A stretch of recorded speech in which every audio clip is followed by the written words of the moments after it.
Buckingham Palace has said King Charles spent a short period of time in hospital today after experiencing the temporary side effects of his cancer treatment. For months, quiet concern has lingered around King Charles's well-being, but now the uncertainty has turned into heartbreak. Just moments ago, Prince William stepped forward with an announcement that has left the nation in shock. The metaphorical rug can be pulled from under your feet quite quick at any point. You maybe think to yourself, it won't happen to us. But when it does happen to you, then it takes you into some pretty not great places. His words confirmed what many had feared but hoped wasn't true. A deeply troubling update about the king's health. The atmosphere inside Buckingham Palace has grown heavy, and the royal family stands at a crossroads. What exactly did William reveal? And how serious is the situation surrounding His Majesty? The solutions are out there. There is real solutions to these problems. The night the palace stopped breathing. It began as a perfectly ordinary morning in London, the kind the city is famous for. A cool mist hung in the air, the sky wore its usual shade of silver grey, and the hum of routine life surrounded Buckingham Palace. The royal guards stood firm in their scarlet coats, their faces still as stone. The palace clock struck its familiar chime, echoing across the courtyard with crisp precision.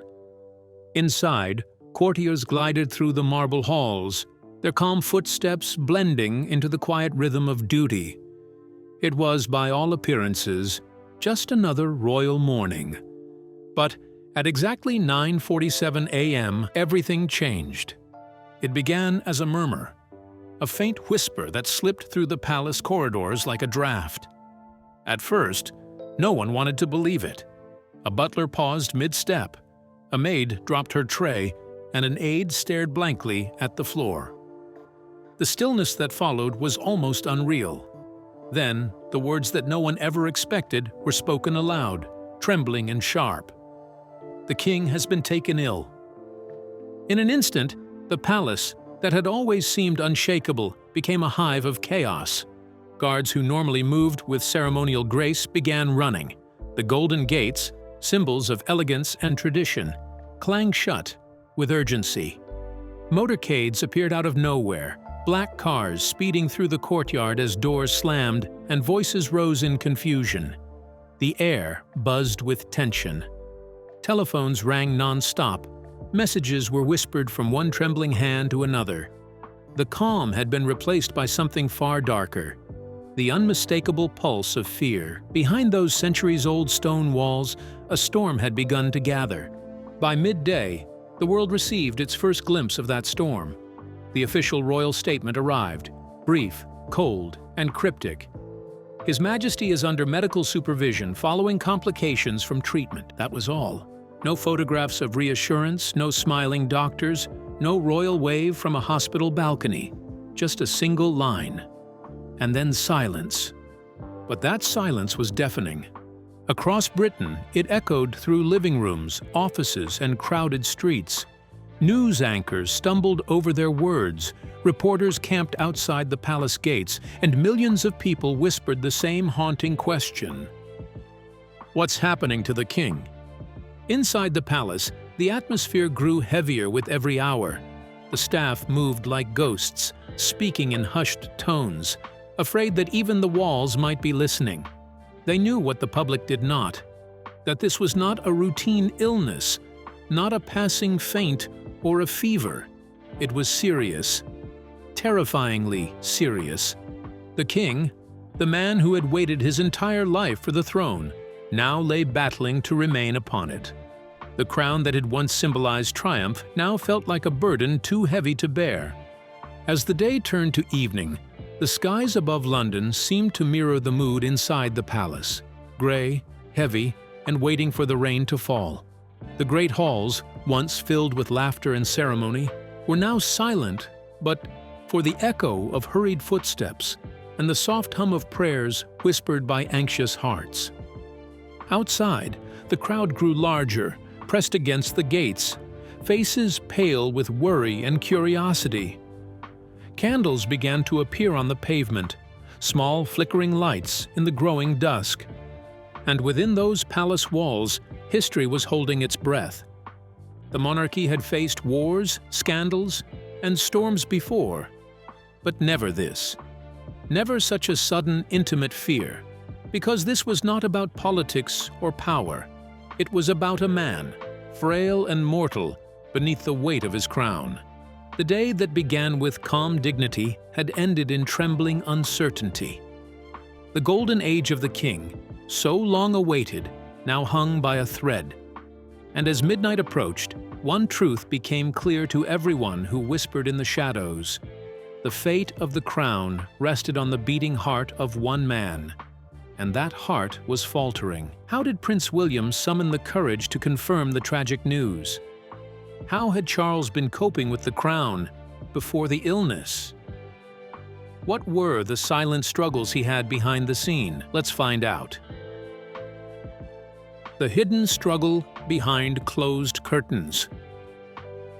For months, the king carried on with the same poise and composure that had defined him for years. He smiled before cameras, shook hands with dignitaries, and performed his royal duties as if everything were perfectly fine.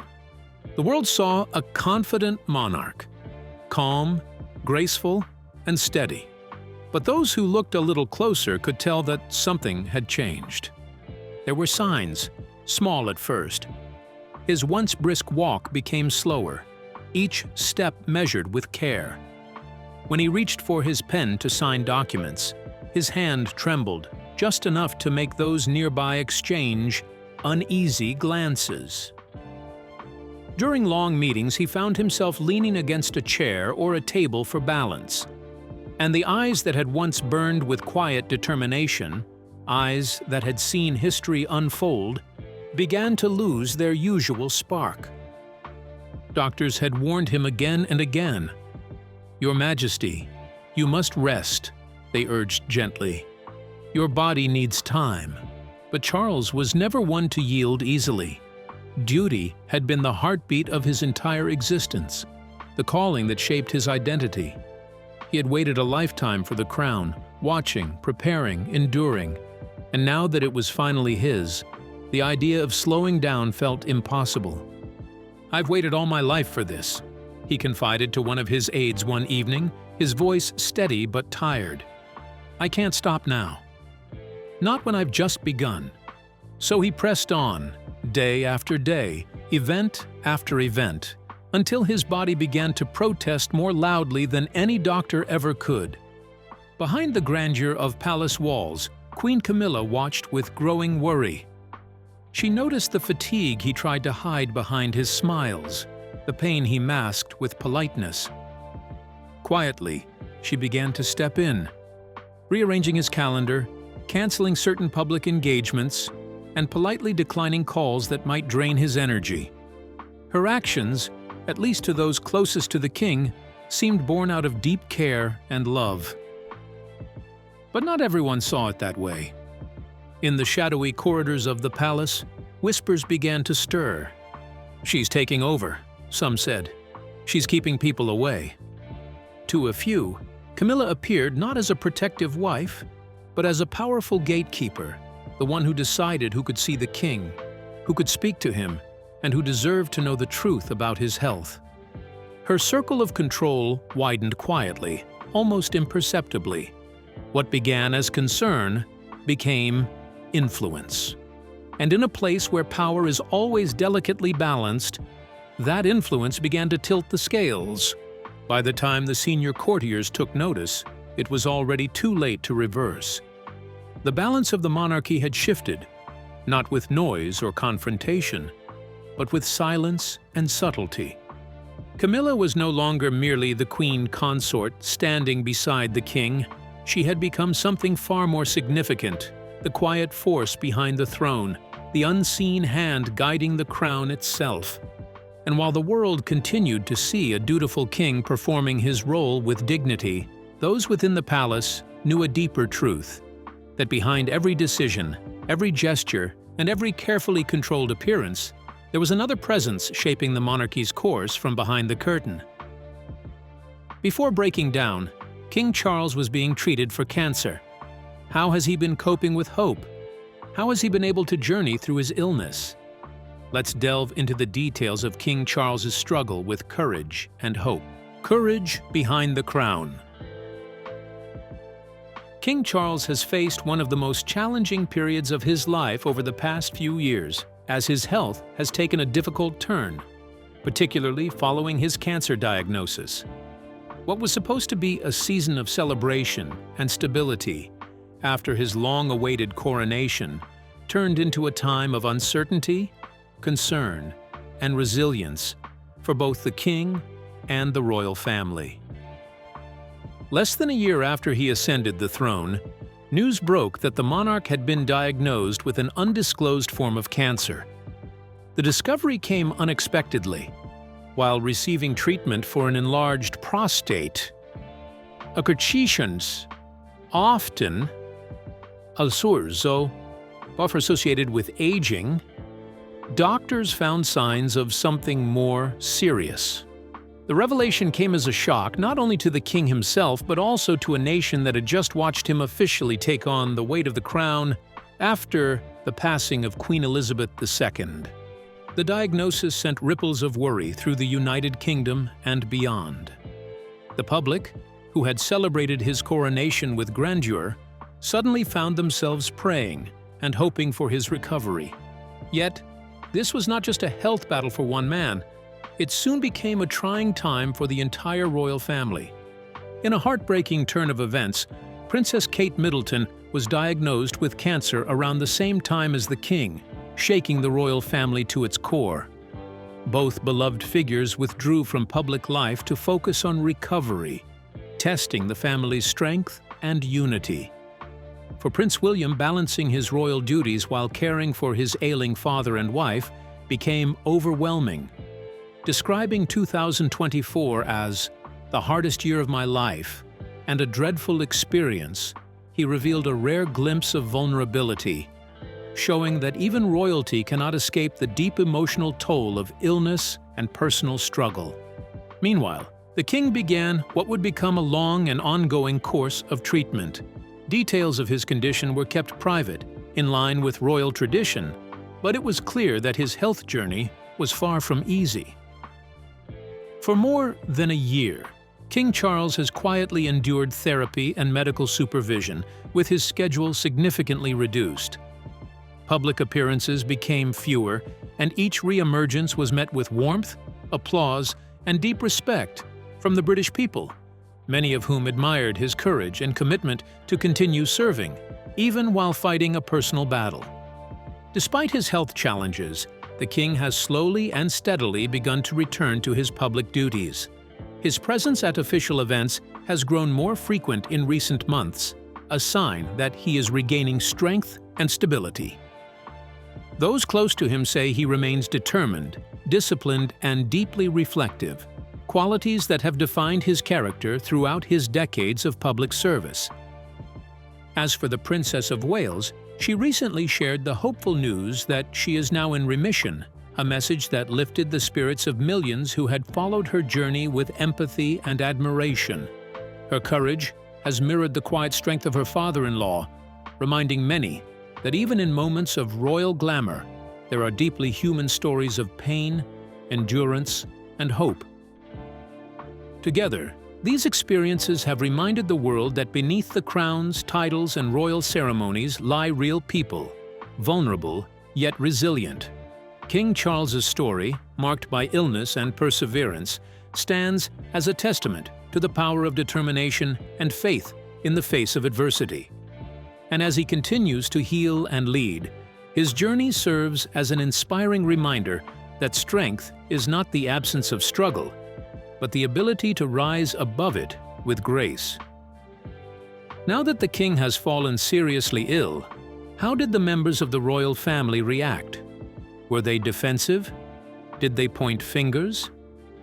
Let's dive into the details of the reaction from the royal family. The rift within the royal walls. While the world buzzed with rumors and speculation, something far more intense was happening behind the palace walls, a silent, simmering war that no one outside could see.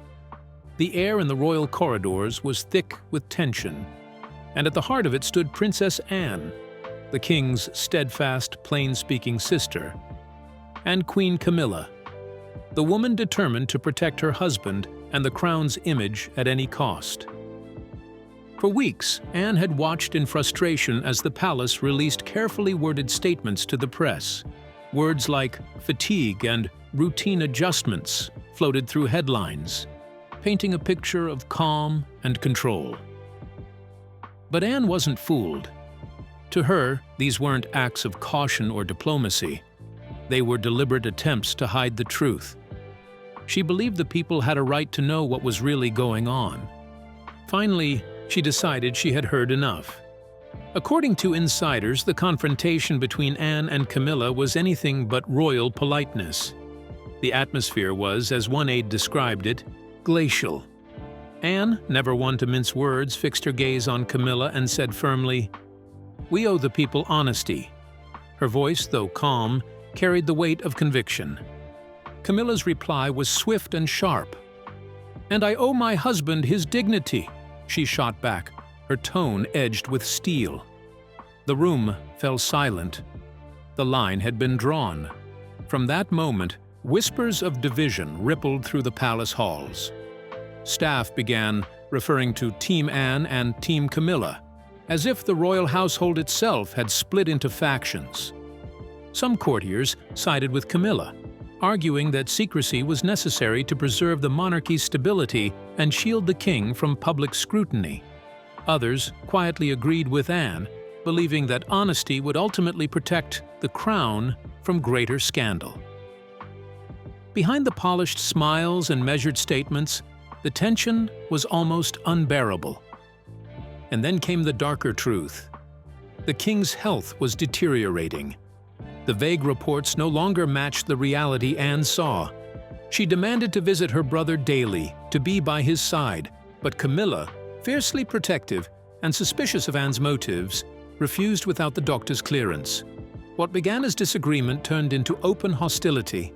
Meetings that were once formal and cordial now crackled with conflict. Voices rose, sharp words flew across the room, doors slammed hard enough to echo through marble halls. The staff, who once moved with quiet precision, now walked on eggshells. "It stopped feeling like a palace," one aide later confessed in a whisper. "It felt like a battlefield." But even as this internal storm raged, destiny had yet another twist in store, one that would shake the monarchy to its core. Just when it seemed the conflict between Anne and Camilla could not grow deeper, a new revelation surfaced. Something no one had anticipated, something that would change not only the balance of power inside the palace, but perhaps the future of the crown itself. The outside world saw a calm facade, a palace managing its affairs. But within, loyalties were tested, alliances were broken, and the line between truth and secrecy blurred into something dangerously thin. The quiet war had only just begun. Where was Prince Harry in the picture? How did he react to his father's health? Let's dig into the details of Harry's show of concern for his father's health. The son who returned. Thousands of miles away in California, Prince Harry was preparing to turn in for the night when his phone rang. The voice on the other end was calm but heavy with meaning. "It's your father. You should come home." No cameras, no royal aides, no public relations filter. Just 6 simple words that sliced through years of noise. The interviews, the accusations, the exile, the silence. For all the bitterness and distance, father was still a word that hit deep. Within hours, Harry was on a red-eye flight bound for London. He traveled alone. Meghan stayed behind to look after their children. The world didn't need an announcement. The news broke on its own, and the internet caught fire. Will he even be allowed into the palace? Some wondered. Could this be a moment of reconciliation, or just duty? Others asked. When the plane touched down, there were no smiles, no waves to the crowd. Harry stepped off the jet and went straight into a waiting black car. Cameras flashed through the fog, but he didn't look up. the car rolled silently into the misty London night, carrying a prince who was, at that moment, just a son hurrying home. Inside Buckingham Palace, the atmosphere was tense, fragile, like glass that could shatter with one wrong word. It had been months since William and Harry last stood face to face. Their greeting was polite, not warm. No hugs, just a nod. Brothers tied by blood and bound by duty, yet separated by wounds, time had not healed. But when they entered their father's hospital room, everything changed. The noise of the world, the gossip, the press, the politics, vanished.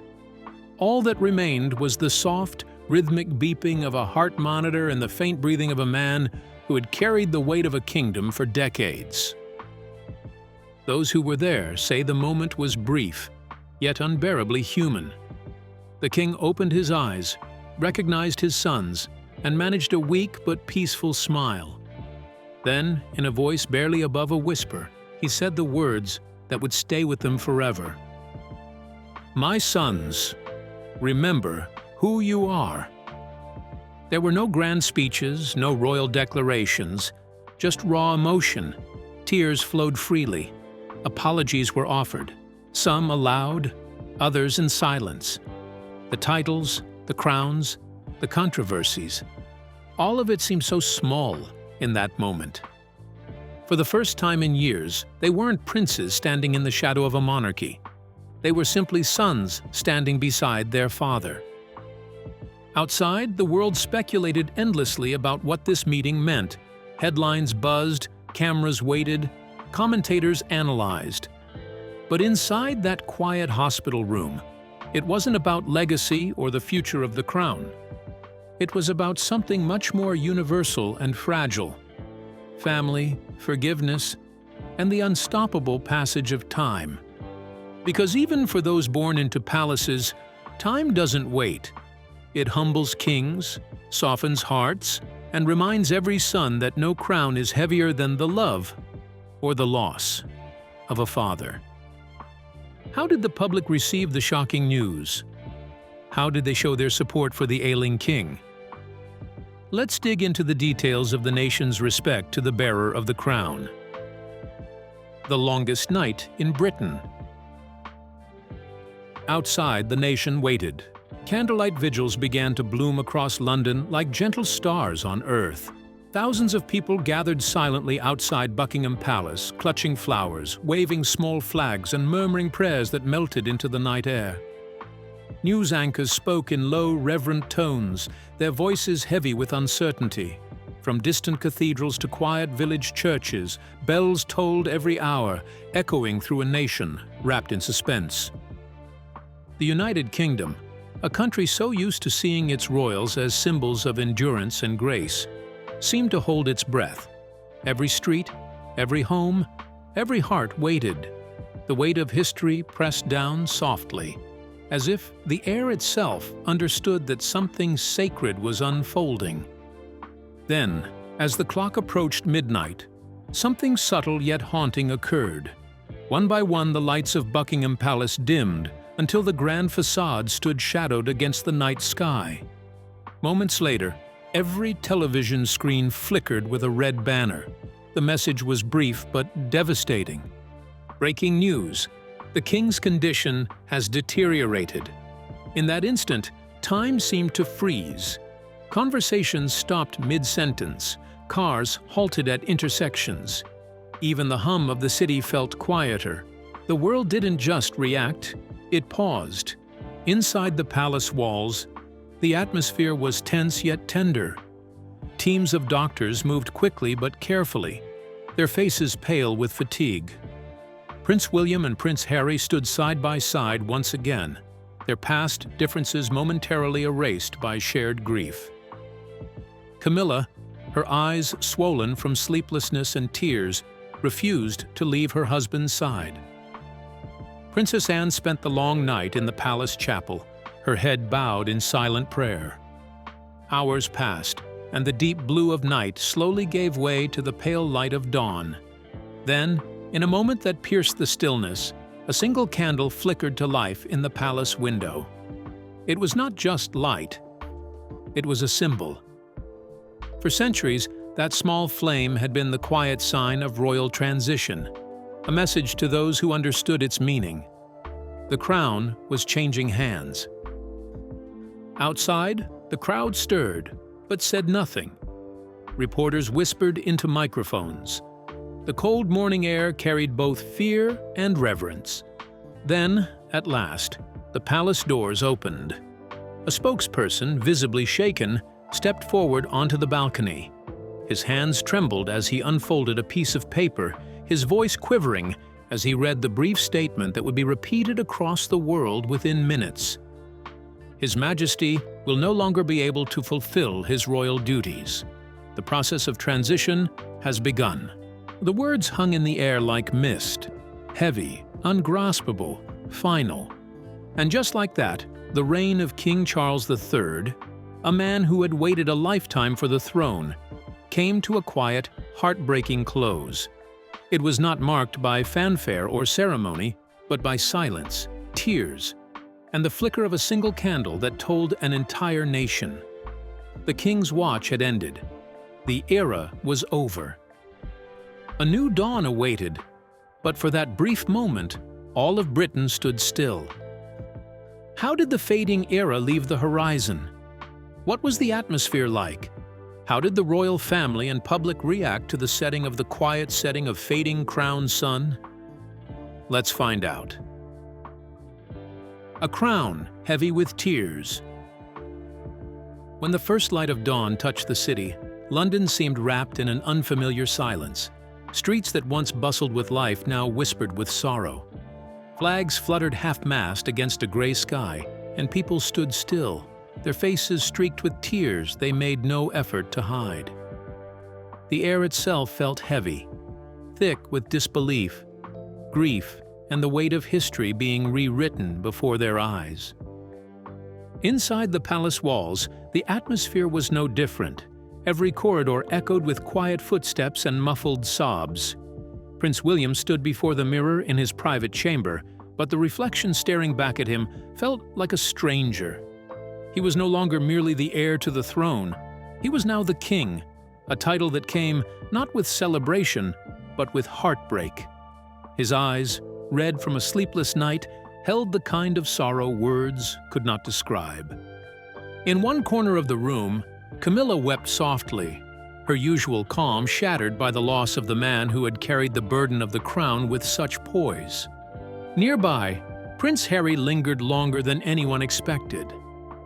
He paced through the palace gardens, lost in thought, each step echoing memories of his father, moments of laughter, of lessons, of love. Princess Anne, as composed as ever, moved through the hallways directing preparations for the ceremonies ahead. Her gestures were steady, her face solemn, every movement a quiet tribute to the discipline and dignity their father had lived by. There were no trumpets to announce the change, no grand proclamations to mark the shift of power. The monarchy moved forward as it always had, gracefully, silently, with the understated strength of tradition. History was unfolding, not in grand gestures, but in simple, human moments. A son's tear, a sister's steady hand, a nation's collective sigh. Before his first public address, William paused for a long moment before a portrait of his father. The familiar smile in the painting seemed to look right through him, calm, reassuring, proud. In a voice barely above a whisper, William said, "You carried it with grace. I'll try to do the same." It was both a promise and a prayer. When he finally stepped before the cameras, the world seemed to hold its breath. His voice, though steady, trembled with emotion as he began. "My father's legacy is one of duty, love, and resilience. He gave his life to the service of this realm, a realm he deeply cherished. Today I ask for your prayers, your patience and your faith as we continue in his footsteps." Across the nation, From crowded city squares to quiet living rooms, people listened, tears glistening in their eyes. The crown had passed on, as it always does, but this time it bore more than gold and jewels. It carried the unseen weight of grief, the burden of love lost, and the solemn responsibility of continuing a story centuries old.